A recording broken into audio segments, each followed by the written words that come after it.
Bienvenue, vous êtes au Musée des Beaux-Arts de Montréal et je voulais vous parler d'un programme spécialement pour vous que nous avons imaginé sur mesure pour nos amis et qui vous permettra de découvrir ou de redécouvrir vos trésors, vos joyaux, vos collections au travers des 5 pavillons du musée.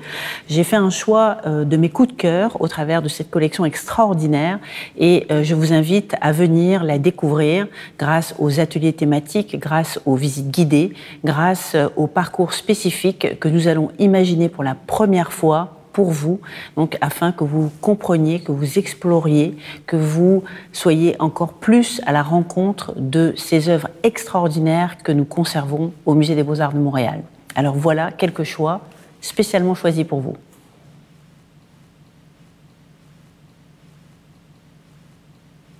Le tableau que j'ai choisi est un tableau particulièrement émouvant.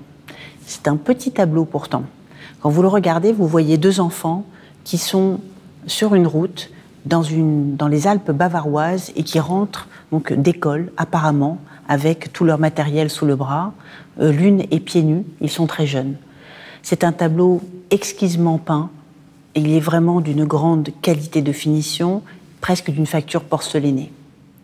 C'est un tableau qui pourtant a une histoire incroyablement tragique, une histoire très exceptionnelle. Il a été fait par un des plus grands peintres de l'époque Biedermeier, qui s'appelait Ferdinand Georg Waldmüller.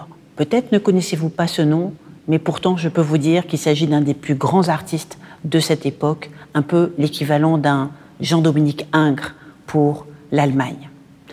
En 1836, donc, ce tableau est fait et ensuite il va passer dans une très grande collection, la collection de Victor Zuckerkandel.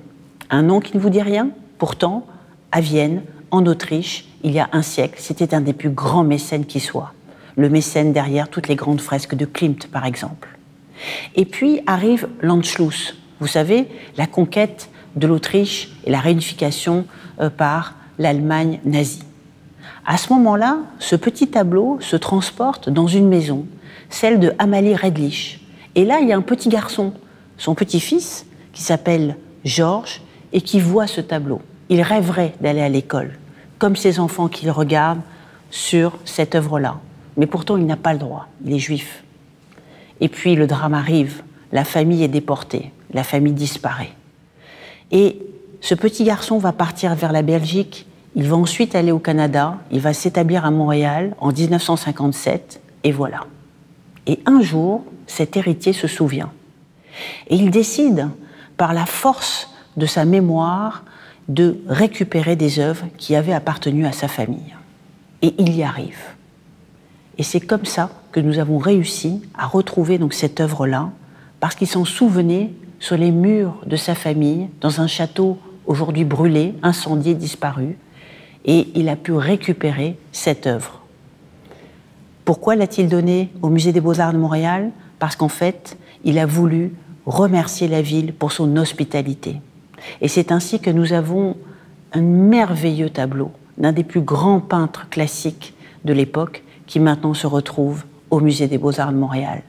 Si les tableaux pouvaient parler, quelles histoires ils pourraient nous raconter.